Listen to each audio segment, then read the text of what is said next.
저는 지난 주일날 예배를 마치고 나서 출발해서 저녁부터 시작되는, 그래서 금요일까지 이루어지는 5박 6일간의 영성 훈련을 받고 왔습니다. 아침 그리고 저녁 그리고 밤 이렇게 3번의 예배와 그리고 오전에 오후 2번의 강의 그리고 또 1번의 소그룹 모임, 그것이 계속 반복되는 5박 6일의 그러한 영성 훈련을 받았는데요. 예배 때마다 매일 그 주제가 바뀌기 때문에 그 예배 주제에 맞춰서 예배실 이렇게 장식을 이렇게 하게 됩니다. 가운데 십자가를 세워놓기도 하고 다른 초를 켜기도 하고 이런 준비를 하는데, 이번에 제가 추천을 해서 저희 집사람이 하게 됐어요. 그래서 저희 집사람이 사실 이번 영성훈련에 가서는 쉬는 것보다 고생을 많이 했습니다. 그런데 참 감사했던 것은 뭐냐면 예전에는 제가 좀 그런 이야기를 많이 못 들었었는데, 이번에 많은 분들이 이 예배 드리는 그 과정을 통해서도 우리가 은혜를 받지만, 그 예배를 준비하기 위해서 이 앞에 이렇게 설치해 놓은 그런 십자가나 초나 이러한 데코레이션이죠. 그런 것을 보고도 은혜를 받았다라고 하는 인사를 많이 받았습니다. 특히 강사로 오신 그 로베르트 반디라는 교수님이 계셨는데, 은퇴하신 74세가 되신 그런 여성입니다. 아마 미국 나이로 74세니까 우리나라로는 아마 75세나 6세 정도 되신 그런 할머니 이 교수님이신데, 얼마나 그냥 영혼이 맑고 깨끗하신지요. 그분이 오셔서 이제 영어로 이렇게 다른 분을 통해서 이렇게 들었는데, 이 앞에 예배 설치해 놓은 거 보고 은혜 받았다라는 이야기를 전해드렸습니다. 그러면서 깨닫게 됐어요. 우리가 일반적으로 이제 제일 많이 은혜 받기에 좋은 것을 이제 말씀을 통해서 은혜를 많이 받습니다. 아멘이죠? 예, 설교를 통해서 하나님 말씀 들을 때 깨달음이 오고 마음이 뜨거워지는 그런 은혜를 체험하게 됩니다. 그러나 하나님께서 우리에게 주시는 은혜의 통로는 다양합니다. 아멘이죠? 기도하실 때 우리가 은혜 받습니다. 찬양할 때 우리가 은혜 받습니다. 그리고 설치되어 있는 이러한 장식을 통해서도 우리가 은혜를 받을 수 있다라는 것을 제가 이번에 영성훈련을 하는 중에 이렇게 배우고 깨달을 수가 있었습니다. 여러분, 기도에 은혜 받았어요. 찬양에 은혜 받았습니다. 오늘 말씀을 통해서도 은혜 받아야 될 줄로 믿습니다. 아멘. 저는 그러면 말씀을 전하는 사람인데 언제 은혜 받을까요? 저는 이미 말씀을 준비하면서 은혜를 받습니다. 할렐루야. 예. 그런데 또 하나가 있어요. 그건 뭐냐면 바로 여러분들이 은혜 받는 모습을 보고 아멘 할 때 저도 함께 여러분들을 통해서 또 은혜를 받습니다. 여러분들도 목사님에게 은혜를 끼치시기를 주님의 이름으로 축원합니다. 항상 일방통행은 없습니다. 여러분, 하나님께서도요 절대로 우리에게 일방통행으로 하지 않습니다. 하나님은 우리 인간을 상대해 주십니다. 우리 인간을 파트너로 삼아 주십니다. 그래서 우리 인간을 세우셔서 하나님의 일을 대신하게 하십니다. 할렐루야. 그러니까 하나님께서도요 우리와 함께 상대를 하시면서 하나님도 우리가 좋아하는 모습 보시고 좋아하시고요. 할렐루야. 우리가 기뻐하는 모습 보고 기뻐하고요. 마찬가지로 우리도 하나님께서 기뻐하시는 것을 보고 기뻐하고 하나님께서 좋아하시는 것을 보고 좋아할 수 있어야 될 줄로 믿습니다. 오늘 말씀을 통해서 함께 은혜 받기를 소망합니다. 오늘 말씀의 제목은 예수님이 세상에 오신 목적입니다. 우리가 그 앞전의 시간까지 누가복음 말씀을 쭉 보면서 그 앞에 있는 내용들을 대략 보면은요, 대체적으로 병을 고쳐주는 그러한 기적의 이야기, 치유의 기적 이야기들이 계속 나오고 있는 것을 보게 됩니다.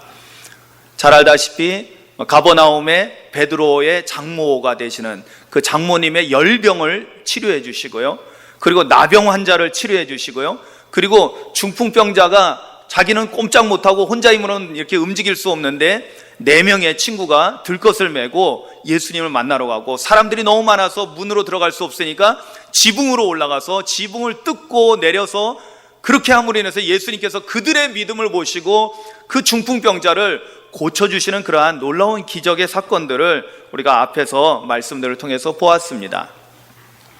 그런데 그 중풍병자 고치를 사건 속에서 예수님께서는 의도적으로 그때 당시에 바리새인들과 서기관들이 여럿 있었거든요. 그래서 의도적으로 그들 앞에서 내 죄 사함을 받았다라고 선언하십니다. 일어나 걸어가라가 아니라 그렇게 하면 쉽게 편하게 병자를 고쳐주고 끝냈을 텐데 예수님은 의도적으로 일어나 걸어가라가 아니라 내 죄 사함을 받았다라고 선포합니다. 이 일로 인해서 이제 바리새인들과 서기관들에게서 여러 가지 많은 이제 소요가 일어나게 됩니다. 저 사람 신성 모독한다? 자기가 무슨 권세로 사람의 죄를 사한다라고 말할 수 있는가? 왜냐하면 죄를 사하는 것은 누구만이 하셔요? 하나님만이 하실 수 있는 건데 그들의 눈에는 예수님을 그냥 평범한 인간 가운데 자기들과 비슷한 랍비 중에 하나로만 보았던 것입니다. 평범한 인간이 어떻게 사람의 죄를 사한다라고 이렇게 말할 수 있어? 저 사람은 하나님을 모욕한 사람이야 라고 공격의 그러한 기치를 그들이 마음속에 세우고 있었던 것입니다.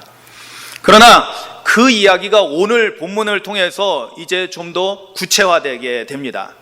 오늘 말씀은 우리가 본문을 읽을 때 여러분들 보셔서 아시겠지만은 예수님께서 이제 중풍병자를 고쳐주신 그 사건, 그리고 더불어서 바리새인들과 율법학자들의 어떠한 그러한 그 분노죠. 그들 안에 있는 어떤 예수님에 대한 어떠한 공격성을 갖게 됐을 때 그 직후에 있었던 일입니다.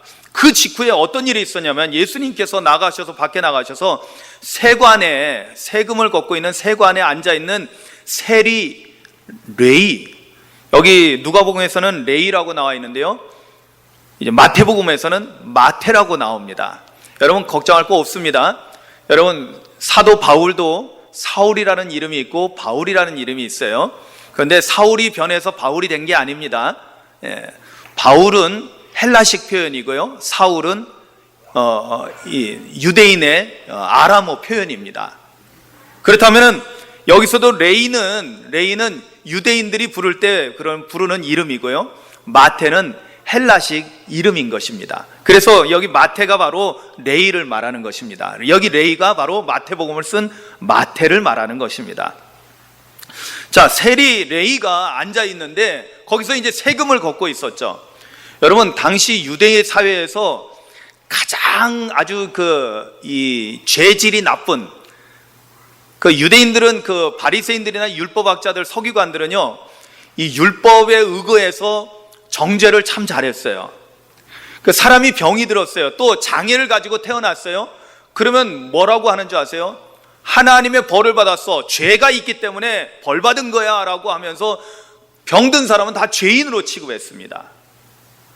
뭐 우리가 잘못해서 죄를 범한 사람들도 있지만은 자기가 잘못한 것도 아니고 태어나면서부터 장애가 있는데 이것도 죄인으로 취급을 했다는 거예요. 아주 가혹할 정도로 그들은 아주 정죄를 잘했던 거죠. 그러니까 죄인이 너무나 많은 그러한 유대 사회인데 그 많은 죄인들 가운데서도 가장 악질인, 가장 아주 그냥 질이 안 좋은 죄인이 어떤 사람이었냐면, 어떤 부류였냐면 거의 간음하는 여인하고 같은 급에 있는 남자, 여자가 간음하는 그런 죄를 범했다면 남자로서 가장 악질적인 죄가 어떤 죄였냐면 바로 이 세리들이었습니다. 왜냐하면 당시의 세리들은요, 로마의 앞잡이였어요. 로마가 원하는 세금을 걷어들일 때 그들에게 얼마를 부과를 하면은 이제 그 로마의 권력을 앞세워가지고 이 세관원들이, 세리들이 세금을 백성들에게 더 많이 들어내는 거예요. 그래서 로마가 필요로 하는 것을 보내고 나머지는 자기들이 착복을 하는 거였죠. 그러니까 같은 동포들의 고혈을 빼먹는 사람들이 이 세리들이었던 거예요. 그런데 그들이 로마의 권력을 앞세우고 이게 등에 지고 있으니까 함부로 대할 수도 없는, 그렇지만 그들 마음속에는 아주 제일로 미워하는 대상이 바로 세리였던 것입니다. 그래서 유대 사회에서 세리는 그 어느 누구도 친하게 지내려고 하지 않았습니다. 예전에 친했던 친구들도, 어렸을 때서부터 친하게 지냈던 소꿉친구도 만약에 자기 친구 중에 한 사람이 세리가 되면요, 더 이상 그 사람하고 관계를 맺지 않고 끊어버립니다. 가족들도 부끄럽고 수치스럽기 때문에 다른 사람들과의 관계를 더 이상 지속시킬 수가 없었어요. 돈은 많이 벌기 때문에 부자로 살지만은 그들은 사회적으로 소외당하고 그리고 외톨이로서 지낼 수밖에 없었던 것입니다. 근데 놀라운 사실은 예수님은 그러한 세리라는 것을 알면서도 불구하고 레위가 세관에 앉아가지고 세금을 걷고 있는 현장에서 일을 하고 있는 그 레위를 예수님께서는 제자로 부르십니다. 오늘 말씀에 보니까 27절에 나를 따르라. 할렐루야. 예수님께서 레위를 아무도 관심 두지 않고 배관시하고 홀대하고 진짜 왕따시켰던 그러한 세리인 레위를 예수님께서는 따뜻하게 제자로 불러주셨던 것입니다. 이러한 예수님의 부르심에 세리 레위는 즉각적으로 반응합니다. 레위라고 자꾸 하니까 좀 발음이 좀 안 좋으니까 마태라고 하는 게 좋을 것 같습니다. 세리 마태는 즉각적으로 반응합니다. 그래서 오늘 말씀해 보니까 28절에 그가 모든 것을 버리고 지금 자기가 세금을 걷어들이고 돈 벌고 있는 그 현장에서 이 모든 것을 버렸다는 것은 돈을 벌 수 있는 세상적으로 부자가 될 수 있는 모든 것을 다 포기하고 내려놓고 그리고 일어나서 그리고 예수님을 따랐다라고 오늘 성경은 보도하고 있습니다. 그리고 그것으로 끝나지 않았습니다. 29절에 가서 레위는 예수님을 위해서 자기 집에서 큰 잔치를 베풀고 예수님과 제자들을 초대하고 그리고 그곳에는 당연히 다른 사람들은 많이 못 오고 누가 많이 와요? 바로 다른 동료 세리들. 왜냐하면 외톨이가 된 세리들끼리 자기들끼리 친할 수밖에 없는 그런 상황이니까 그러한 세리들이 같이 참석하게 되고 그리고 그 밖에 다른 많은 죄인들이 그 잔치에 참여해서 함께 음식을 먹고 마시게 됐습니다. 예수님은 낯빛인데 그곳에서 함께 세리와 죄인들과 함께 잔치 가운데 참여하셔서 먹고 마셨던 것입니다. 이 일을 그 전서부터 지켜보고 있던 사람들이 있었어요. 누구냐면 바리새인들과 서기관들이었습니다. 그들은 중풍병자 사건 이후로 그 이전서부터 예수님의 행동과 말하는 것을 아주 지켜보고 있었던 거예요. 그래서 문제점을 잡으려고 했어요. 중풍병자를 고치는 사건 속에서 그들은 예수님이 말한 내 죄 사함을 받았다라고는 그 말 속에서 저는 신성모독을 한 자다라고 이미 이제 죄인으로서 마음속에 있는데 뚜렷하게 그것을 가지고 어떻게 할 수가 없으니까 좀 더 강력한 그러한 뭔가를 잡으려고 기다리고 있었습니다. 그러는 가운데 잘 걸린 거예요.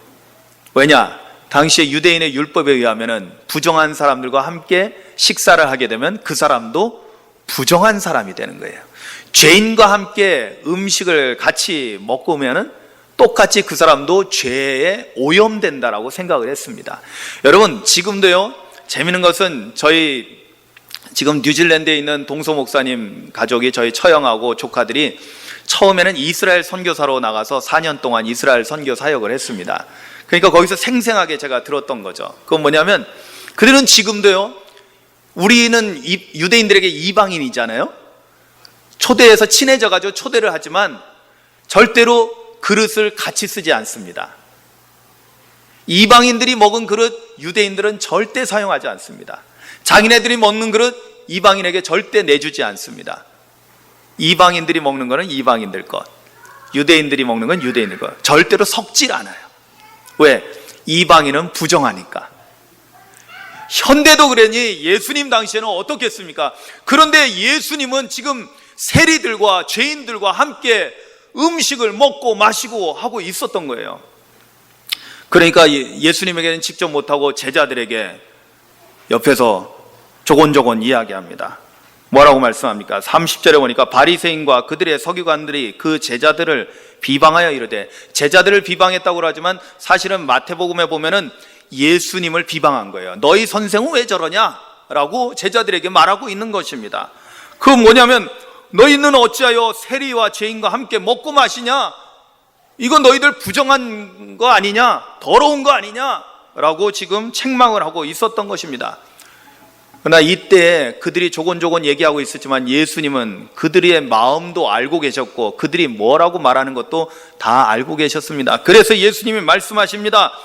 건강한 자에게는 의사가 쓸데없고 병든 자에게라야 쓸데있나니 내가 의인을 부르러 온 것이 아니요 죄인을 불러 회개시키러 왔노라. 아멘. 이렇게 말씀하심으로써 이 이야기가 일단락이 됩니다. 오늘 우리는 이 말씀 가운데서 중요한 것을 한 가지 발견하게 됩니다. 그것은 뭐냐면 세리 마태를 부르는 이 사건, 그리고 마태가 베푼 잔치에 참여해서 음식을 먹으면서 그 일로 인해서 바리새인들과 서기관들에게 공격을 받는 이 사건을 통해서 예수님께서는 무엇을 드러내셨냐면은 바로 예수님께서 이 세상에 오신 목적이 무엇인가를 분명하게 밝혀주신 것입니다. 할렐루야. 여러분, 이거는 우리에게 굉장히 중요한 사실입니다. 왜냐하면 우리 그리스도인들은 예수님께서 이 땅에 오신 목적, 그리고 예수님이 우리를 이렇게 죄에서 사해 주시고 구원하신 목적, 이것을 바르게 알아야만이 우리가 그리스도인으로서 어떻게 살아야 될 것인가에 대한 답이 나오거든요. 할렐루야. 깨달아지십니까? 그래서 예수님이 이 세상에 오신 목적을 분명히 아는 것은 매우 중요한 거예요. 그래서 예수님께서 의도적으로 자신이 이 땅에 오신 목적이, 이 세상에 오신 목적이 무엇인가를 가르쳐주고 있습니다. 그 목적은 뭐예요? 여기 32절에 나는 의인을 부르러 오지 않았다, 죄인을 불러서 그들을 회개시키러 왔다라고 오늘 말씀하고 있는 것입니다. 그런데 그 이유는 무엇인지 우리가 알 수 있죠. 그 이유가 무엇입니까? 여러분, 오늘 말씀만이 아니라 다른 복음서에 통해서 보면 예수님께서 자신이 이 세상에 오신 목적에 대해서 말씀하는 구절들이 여러 구절에 있습니다. 첫 번째로 마태복음 20장 28절에 보면 예수님이 이렇게 말씀하십니다.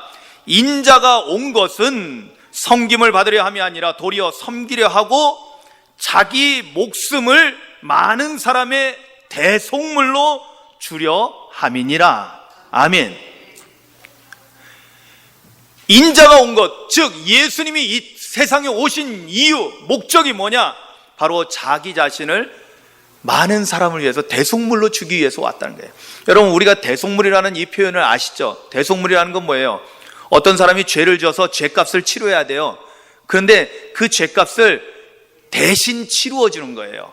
그래서 그 사람의 죄의 문제를 해결해 주는 거예요. 할렐루야. 바로 그것이 뭐냐면 바로 죄로부터 구원받는 것입니다. 즉 죄인들을 죄에서 구원해 주시기 위해서 예수님이 이 세상에 오셨다라고 마태복음 20장 28절에서는 설명하고 있는 것입니다. 같은 맥락입니다. 그리고 누가복음 19장 10절에서는 이렇게 말씀합니다. 인자가 온 것은 잃어버린 자를 찾아 구원하려 함이니라. 아멘. 잃어버린 자가 누굽니까? 원래는 하나님의 소유인데, 원래는 하나님의 자녀인데 지금은 죄의 종로를 하고 있는 그런 사람들, 즉 죄인들을 말하는 거죠. 여러분, 로마서 3장 23절 말씀대로 의하면 모든 사람은 죄인입니다. 아멘. 모든 사람이 죄를 범하였으며 하나님의 영광에 이르지 못하게 됐다라고 성경은 우리에게 알려주고 있어요. 최초의 인간이었던 아담과 하와가 선악과 열매를 따먹는 죄로 인해서, 그 죄로 인해서 에덴 동산에서 추방되고 하나님으로부터 분리되면서 우리 인간은 죄인으로서 살아가게 됐어요. 그리고 배꼽을 가진 사람들은 전부 다 죄 가운데서 태어나는 사람이 된 거예요. 아담과 하와는 배꼽이 없었죠. 예. 그 이후로 모든 사람은 죄인으로서 태어나고 죄인으로서 살게 되고 죄인으로서 죽게 된 것입니다.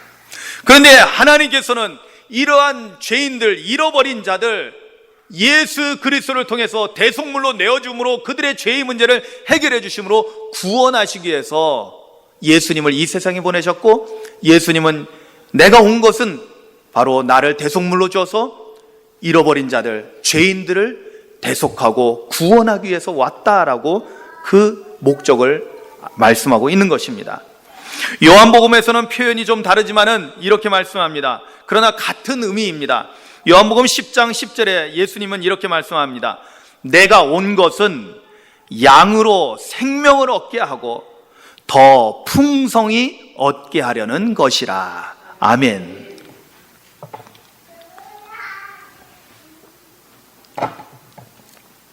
여기서 양은 바로 우리를 말하는 거겠죠? 하나님의 양. 그런데 생명을 얻게 하고 더 풍성히 얻게 한다. 여러분, 생명은 생명이지 더 풍성한 생명은 뭘까요? 생명이 더 풍성하다는 것은 무엇을 상징하냐면 바로 우리의 영적인 생명을 말합니다. 즉, 단순히 우리가 살아있는 것으로만 만족하는 것이 아니라 하나님 나라에서 하나님의 생명을 가지고 영원한 생명을, 하나님 나라를 누릴 수 있는, 영생을 누릴 수 있는 그러한 생명을 의미하는 것입니다. 할렐루야. 즉 뭐예요? 우리에게 영생을 주기 위해서라는 거예요. 여러분, 우리가 잘 알다시피 요한복음 3장 16절에 나오는 말씀, 이 정도는 외워야 된다고 그랬죠. 교회 학교 어린이들도 다 외우는 거라고 했죠. 다시 한번 또 해보겠습니다. 하나님이, 시작. 하나님이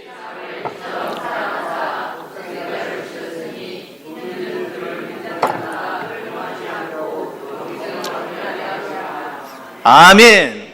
하나님께서 예수 그리스도를 이 땅에 보내신 이유가 뭐라고요? 바로 우리를 멸망하지 않고 영생을 얻게 하기 위해서. 할렐루야. 바로 그것입니다. 영생, 생명을 얻게 하고 더 풍성히 얻게 한다는 것은 바로 영원한 생명을 얻게 하기 위해서 이 땅에 예수님이 오셨다는 것입니다. 요한복음 12장 47절에는요 이렇게 말씀합니다. 내가 온 것은 세상을 심판하려 함이 아니요 세상을 구원하려 함이니라. 할렐루야. 이 말씀 가운데 우리가 주목해야 될 것은 세상이라는 표현이에요. 요한복음에 보면 세상이라는 표현이 나오죠. 아까 3장 16절에도 하나님이 세상을 이처럼 사랑하사 했어요. 이때 세상은 이 세상에 살고 있는 모든 사람을 말합니다. 그렇다면 하나님 아버지의 마음, 그리고 주님께서, 예수님께서 이루시고자 했던 것은 뭐예요? 이 세상 모든 사람을 심판하는 것을 목적으로 하신 것이 아니라 이 세상 모든 사람들을 구원하기 위함이라는 것이었습니다. 자, 그렇다면 이것을 우리가 먼저 깨닫고 난 다음에 다시 돌아가서 예수님께서 세리인 마태, 여기서는 레이라고 나오지만 세리인 마태를 제자로 부르신 사건을 다시 한번 보게 되면 이 사뭇 달라집니다. 그것은 뭐냐면, 여러분, 당시에 최고의 악질 죄인들을 세리라고 했는데 그 세리인, 그것도 현장에서 일하고 있는 은퇴한 사람도 아니고 현장에서 현재 그 유대인들이 다 혐오하는, 아주 유대인들이 다 미워하는 그러한 나쁜 짓을 하고 있는 그 현장에 있는 마태를 예수님께서 제자로 부르셨다라는 이 사실은 오늘 우리에게 뭘 가르쳐 주냐면, 주님은 어떤 사람이든지 누구든지 우리가 어떤 죄를 지었고 어떤 과거를 가졌고 어떤 일을 하고 있고 이런 것을 주님은 따지고 묻지 않으시고 어떤 사람이든지 주님은 불러서 주님의 사람으로 만들기를 원하신다는 사실입니다. 할렐루야. 이 말씀 속에서 우리가 알 수 있는 건 뭐예요? 구원에는 제한이 있다 없다? 어떤 제한도 없다라는 거예요. 근데 이제 문제는 사람에게 있어요. 우리는 자꾸만 우리가 판단하고 평가를 하려고 해요. 다른 사람은 다 돼도 저 사람은 안 돼라는 이야기를 합니다.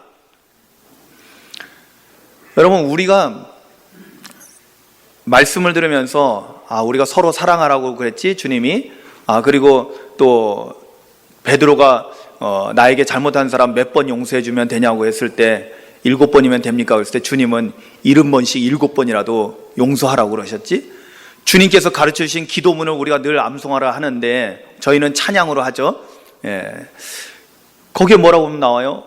우리가 죄 지은 자를, 나에게 잘못한 사람을 용서해 준 것 같이 우리의 죄를 용서해 달라고.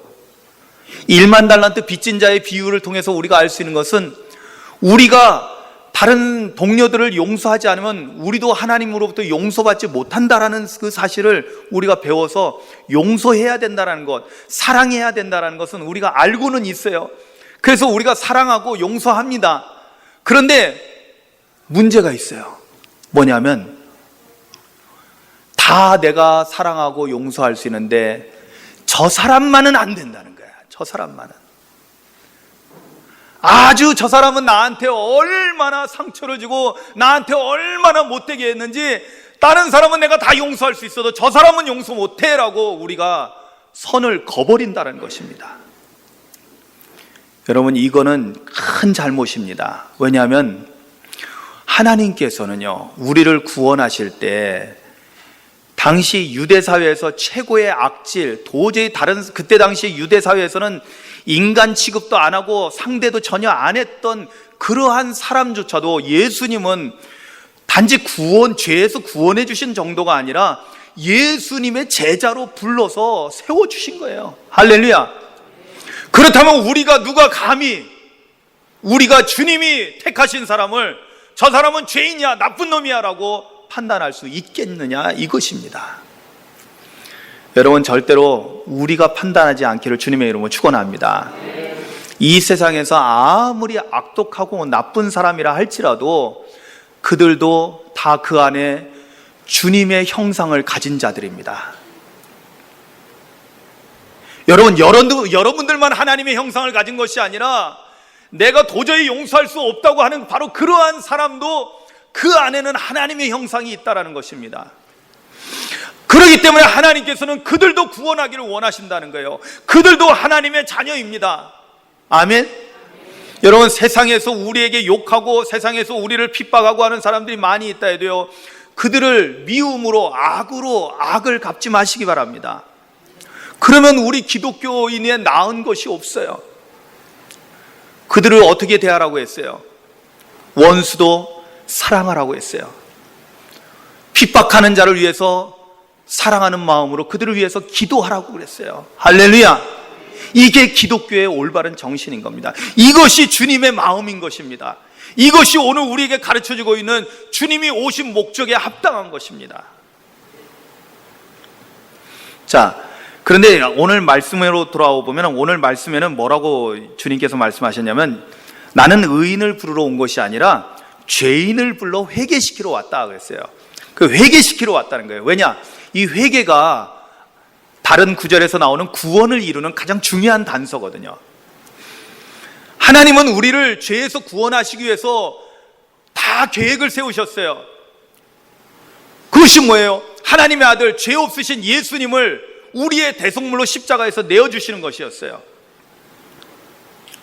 그러므로 인해서 우리의 죄의 문제가 해결되는 거예요. 그런데 한 가지가 남아있어요. 여러분, 아까 제가 서두에 말씀드렸죠. 하나님은 일방통행으로 자기 마음대로 다 하시는 분이 아니시라는 거예요. 그랬으면요 아마 우리 진작에 다 심판받았을 거예요. 하나님 그렇게 하시지 않으셔요. 오늘 우리 인간에게도 우리 인간이 할 수 있는 선택권을 주셨어요. 그것은 뭐냐면 바로 회개입니다. 회개. 우리가 죄에서 돌이키는 거예요. 여러분 보세요. 오늘 마태가 어떻게 했는가를 보세요. 예수님은 그를 부르셨어요. 그런데 그 부름에 마태가 응답하고 갈 수도 있고 안 갈 수도 있어요. 그래요, 안 그래요? 그 다음에는 마태의 선택입니다. 그런데 예수님의 목적은 그를 회개시키는 거예요. 그러면 마태가 회개를 했을까요? 안 했을까요? 했습니다. 오늘 말씀 가운데 잘 나와 있어요. 뭐냐면 그가 모든 것을 버리고 일어나 따랐다라는 이 말씀, 이 짧은 말씀 가운데 회개의 중요한 요소들이 다 포함되어 있습니다. 그것은 뭐냐면 모든 것을 버렸다는 것은 뭐예요? 그 모든 것 속에는 뭘 말하는 겁니까? 이전의 옛사람을 버린 거예요. 이전에 내가 가지고 있던 못된 모든 것들, 세상을 사랑하고 돈을 사랑하고 돈을 위해서라면은 그냥 이웃도 형제도 다 팔아먹고 그랬던 그러한 악질적인 죄를 가지고 있었던 그러한 본질적인 문제들을 다 내려놓았다라는 거예요. 아멘. 그리고 일어났다는 거예요. 일어났다는 건 뭐예요? 여러분, 사람은요 나이 먹으면은 참 보면은 자기 자리 차지하고 앉아서 절대 안 일어나려고 하는 습성들이 있습니다. 그죠? 나이를 먹으면 먹을수록 이게 뭐예요? 그걸 우리가 다른 말로는 보수가 된다라는 표현도 해요. 내가 해왔던 걸 고수하려고 그래요. 왜? 나한테 익숙하고 편하거든요. 여러분, 사람이 일어난다라는 것이 단순한 것이 아니에요. 여기서 일어났다라는 것은, 자기 자리를 박차고 일어났다는 것은 뭐냐면, 자기의 자리를 이제는 옛날에 그 자리가 아니라 이제 내가 지금까지 차지해왔던 내 자리를 다 팽개치고 이제는 예수님을 따라가는 삶을 살겠다라는 그런 놀라운 의지와 결단인 겁니다. 여러분, 그래서 회개는요, 마음으로 뉘우치는 것을 말하는 것이 아니라 그것을 뛰어넘어서 뭐예요? 우리의 삶의 방향이 바뀌는 거예요. 아멘. 오만한 자의 자리에 앉지 말라고 그랬는데 그 자리에서 일어나는 거예요. 그리고는 겸손히 예수님을 따라가는 겁니다. 할렐루야. 이전에는 돈을 따라갔습니다. 이전에는 물질을 따라갔습니다. 이전에는 명예를 따라갔습니다. 이전에는 권력을 따라갔습니다. 그러나 이제는 이 모든 것을 다 내려놓고 십자가를 지고 묵묵히 걸어가신, 아까 마태복음 20장 28절에 나온 대로 내가 섬김을 받으러 온 것이 아니라 섬기러 오신 예수님의 발자취, 그 십자가의 길을 우리도 묵묵히 나의 십자가를 지고 따라가는 것입니다. 할렐루야. 이것이 진정한 회개라는 거예요. 예수님은 마태를 이렇게 회개를 시키심으로 인해서, 그래서 마태는 단지 구원받은 것뿐만 아니라 예수님의 훌륭한 12제자 가운데 하나로 들어서게 된 겁니다. 또한 그것뿐만 아니라 마태는 어떻게 했습니까? 예수님을 위해서 자기 집을 내어놓고 큰 잔치를 벌이게 됩니다. 그리고 다른 죄인들을, 당시 사회에서 죄인이라고 취급하던 세리들, 죄인들을 다 불러 모아서 예수님과 함께 잔치를 베풀습니다. 이것은 뭘 의미합니까?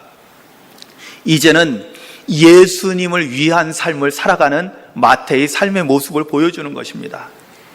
그리고 그것은 모든 사람들, 모든 죄인이라고 하는, 즉 여러분 이거 아세요? 바리새인이 예수님의 부름을 받아서 제자가 됐다면 어떻게 했을까요? 여전히 그 사람은 다른 죄인에 대해서 좀 이 걸림이 계속 있었을 거예요. 왜냐하면 훌륭하신 이러한 선생님을 따르려면 어느 정도 자격이 돼야 되지 않을까라는 생각이 아마, 왜냐하면 자기를 기준으로 해서 봤을 때. 그런데 세리 출신인 마태는 무슨 생각을 할까요? 나 같은 놈도 주님이 불러서 사용해 주시는데 다른 사람은 말할 것도 없는 거예요. 할렐루야. 누구든지 다 주님의 제자가 될 수 있는 거예요. 누구든지 다 하나님의 자녀로서 거룩하게 쓰임받을 수 있는 거예요. 그러니까 제한이 없는 거예요. 그래서 모든 죄인들을 함께 불러서 함께 기쁨을 나눌 수가 있었던 것입니다. 할렐루야.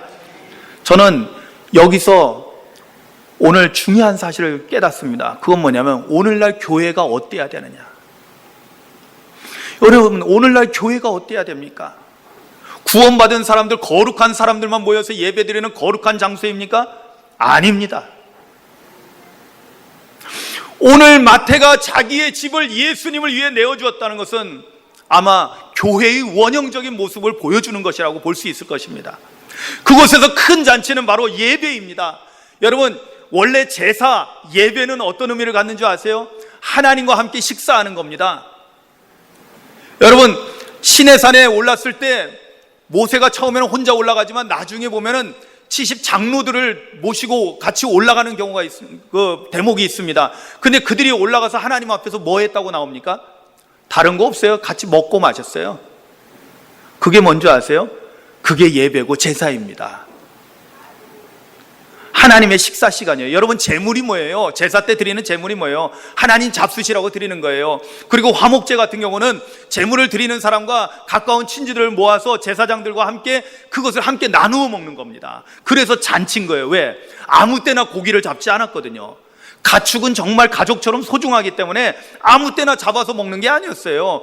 바로 제사 드릴 때 하나님 앞에 드리고, 그리고 제사 드리는 사람들이 제사장과 함께, 가족들이 함께 먹었던 거예요. 그러니까 그날이 잔치인 거예요. 고기 먹는 날인 거예요.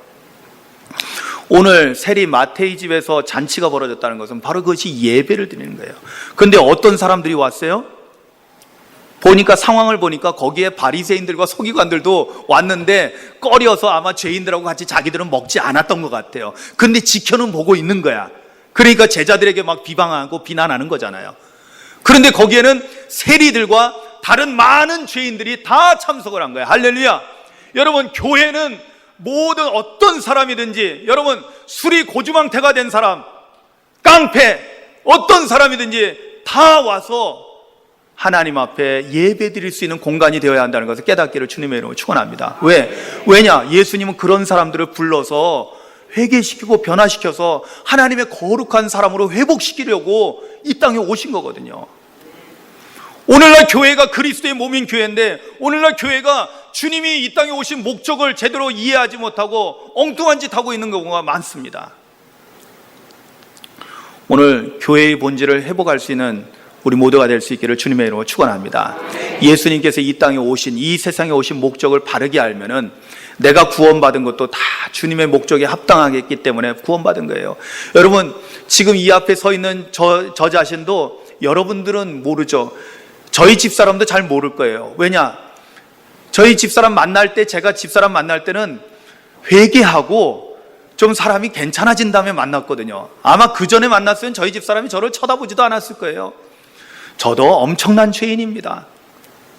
차마 입에 올리면은 여러분들이 목사가 저럴 수 있어 라고 말할 것 같아서 절대로 얘기 안 할 겁니다. 그러나 하나님은 다 아십니다. 제가 얼마나 못된 죄인인지. 도저히 이 자리에 서 있을 수 없는 그런 죄인이지만, 그러나 우리 하나님께서는요, 세리 마태를 불러주신 것처럼 저를 지명하여 불러주셨고, 하나님의 종으로서 하나님의 말씀을 대언하는 설교자로 이 자리에 세워주신 겁니다. 아멘. 그렇기 때문에 저 같은 죄인도 이렇게 구원받고 목회자로 쓰임받으니 제가 누구를 함부로 할 수 있겠습니까? 이 세상에 나같이 최고의 악질 죄인도 이렇게 주님께서 구원해 주시고 하나님의 일꾼으로 사용해 주시는데, 여러분, 이 사실을 깨닫고 여러분들 다른 사람들을 보시기 바랍니다. 세상에 나보다 못한 사람 없다라고 여러분 생각하세요. 아멘 하세요? 이거는 아멘 하셔야 돼요. 한번 따라 하셔야 되겠네요. 세상에 나보다 나쁜 죄인은 없다. 무슨 말씀이에요? 사도 바울이 뭐라고 했어요? 내가 죄인 중에 괴수라고 그랬어요. 정말로 괴수였을까요? 아니요, 우리보다 훨씬 낫죠. 우리는 그 이야기 들으면서 우리는 좀 덜 할 거라고 생각해요. 아니요. 스스로 우리 자신을 성찰해 볼 때 나보다 나쁜 사람은 없다라는 것을 우리가 깨달아야 돼요. 그래야지 우리가 다른 사람들을 대할 때 겸손하게 그들을 존중하고 거룩하게 볼 수 있는 거예요. 그걸 주님이 원하시는 겁니다. 교회가 그런 곳이 돼야 된다는 거예요. 아멘. 그래야지 진정한 섬김이 있고 진정한 사랑이 실현되는 그러한 아름다운 주님의 교회가 된다는 걸 깨달으시고요. 여러분, 오늘 말씀을 새기십시오. 예수님께서 이 세상에 오신 목적, 그것이 세리 마태를 부르신 것과 어떻게 연결이 되고 그것이 오늘날 저와 여러분들에게 어떻게 연결되는가, 여러분들 깊이 성찰하시기 바랍니다. 다 같이 조용히 눈을 감고 기도하시겠습니다. 오늘 말씀을 생각합니다. 너무 자기적으로 생각하지 마시고요, 성령님께서 주시는 생각을 갖기를 소망하며 기도하는 마음으로 조용히 말씀을 생각합니다.